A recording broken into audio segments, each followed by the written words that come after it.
Sir ಎಲ್ರಿಗೂ ನಮಸ್ಕಾರ. ನಾನು ಮೈಸೂರಿನಿಂದ ಆಡ್ಸ್ ಆಫ್ ಇ ರಿಟೇಲರ್ ಎಂಬ ಕಂಪನಿಯಿಂದ ಬಂದಿದ್ದೀವಿ. Odds of power team, Mysuru power ಟೀಮಿಂದ. ನನ್ನ ಹೆಸರು ಕೃಷ್ಣ ಅಂತ.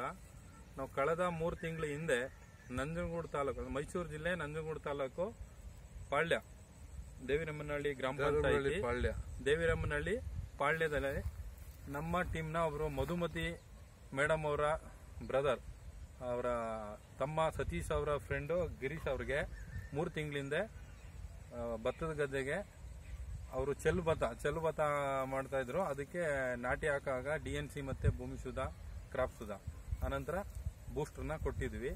ಮತ್ತೆ ಈಗ ಅವ್ರನ್ನ ಭೇಟಿ ಮಾಡಕ್ ಬಂದಿದ್ವಿ. ಇವತ್ತು ಅವ್ರ ಗದ್ದೆನ ನೋಡುವಂತ ಮೇಡಮ್ ಬಂದಿದ್ವಿ. ಇವತ್ತು ಅವ್ರು ಭೇಟಿ ಮಾಡಿದ್ವಿ. ಅವ್ರ ಅನಿಸಿಕೆ ಏನು ಅಂತ ಇವತ್ತು ಅವ್ರನ್ನ ಕೇಳ್ತಾ ಇದೀವಿ. ಸರ್, ನಿಮ್ಮ ಹೆಸರು ಏನು, ನಿಮ್ಮ ಊರು? ನಂಜನಗೂಡು ತಾಲೂಕು, ಮೈಸೂರು ಜಿಲ್ಲೆ. ಏನ್ ಡೀಟೇಲ್ ಹೇಳಿ ಸರ್ ನಿಮ್ದು. ನಂಜನಗೂಡು ತಾಲೂಕು. DFC ಗೊಬ್ಬರ ನಾವು ಮುಂಚೆ ಎಲ್ಲ ಮಾಮೂಲಿ ಗೊಬ್ಬರ ಹಾಕ್ತಾ ಇದ್ವು. ಈ ತರ ಇಳುವರಿ, ಈ ತರ ಗೊನೆ ಏನು ಬರ್ತಾ ಇರಲಿಲ್ಲ. ಈ ಇವ್ರು ಕೊಟ್ಟಿದ್ದ ಗೊಬ್ಬರ ಒಳ್ಳೆ ಚೆನ್ನಾಗಿ ಫಸಲು ನಿಂತಿದೆ, ಒಳ್ಳೆ ಗೊನೆನೂ ಇದೆ, ಇಳುವರಿನೂ ಸಖತ್ತಾಗಿದೆ. ಕೂದಾಗ ಇಳುವರಿ ಹೆಂಗ್ ಬರುತ್ತೆ ಅನ್ನೋದು ನೋಡಬೇಕು. ಮಾತ್ರ ಬೆಳವಣಿಗೆ ಚೆನ್ನಾಗಿ ಬಂದಿದೆ, ಗೊನೆನೂ ಚೆನ್ನಾಗಿದೆ. ಕಾಳೆಲ್ಲ ನೀಟಾಗಿದೆ, ಕಾಣ್ತಾ ಇಲ್ಲ. ಇದರಲ್ಲಿ ಜೊಳ್ಳೆಗಳೇನು ಕಾಣ್ತಾ ಇಲ್ಲ. ಯಾವ ವರ್ಷನೂ ಈ ತರ ಬೆಳೆದಿರಲಿಲ್ಲ ನಾನು ಗದ್ದೆ. ಇವ್ರು ಕೊಟ್ಟಿದ್ದ ಗೊಬ್ಬರದಲ್ಲಿ ಒಳ್ಳೆ ಸಾರಾಂಶ ಇದೆ. ಹೇಗ ನಿಮ್ಗೆ ಖುಷಿ ಅನಿಸ್ತಾ ಇದೆ? ಹೆಂಗ ನಮಗೆ ಬಹಳ ಖುಷಿ ಆಯ್ತಾ ಇದೆ ಗದ್ದೆ ನೋಡಿ. ಹೌದಾ? ನೀವು ಇದು ಬೇರೆಯವ್ರಿಗೆ ಏನಾದ್ರು ಇದ್ರ ಬಗ್ಗೆ ತಿಳಿಸಿದೀರಾ? ತಿಳಿಸಿದೀವಿ, 4-5 ಸೀಟ್ ತಿಳಿಸಿದೀವಿ. ಅವ್ರಿಗೂ 4-5 ಜನಕ್ಕೆ ಕೊಟ್ಟಿದ್ದೀನಿ, ಗೊಬ್ಬರ ಕೊಡ್ಸಿದೀನಿ.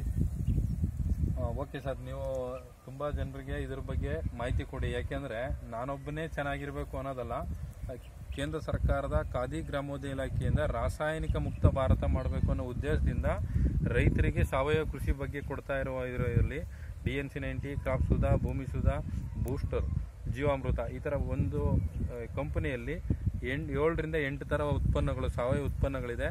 ಅದ್ರ ಬಗ್ಗೆ ಹೆಚ್ಚು ಜನರಿಗೆ ಮಾಹಿತಿ ಕೊಡಿ. ನಾವು ಕೂಡ ಅದ್ರ ಬಗ್ಗೆ ಬಂದು ಮಾಹಿತಿ ತಿಳಿಸ್ತೀವಿ. ಇನ್ನೂ ಸಾಕಷ್ಟು ಜನರು ಇದನ್ನು ಉಪಯೋಗ ಪಡ್ಕೊಳ್ಳಿ ಅಂತ ಈ ಮೂಲಕ ಕೇಳ್ತಾ ತಮಗೆ ಥ್ಯಾಂಕ್ಸ್ ಹೇಳ್ತಾ ಇದ್ದೀನಿ. ಹಾಗೆ ಗದ್ದೆ ನೋಡಿ ಸರ್, ನೀಟಾಗಿ ಆ ಕಡೆ ತೋರಿಸಿ. ಎಷ್ಟು ಸಮೃದ್ಧಿಯ ಬಂದಿದೆ. ಇವ್ರಿಗೆ ನಡುವಿಂದ ಮೇಲೆ ಇದೆ, ಮೇಲಿಂದ ಬಂದಿದೆ. ಮನೆ ಮಾತ್ರ ಸಖತ್ತಾಗಿದೆ ಸರ್.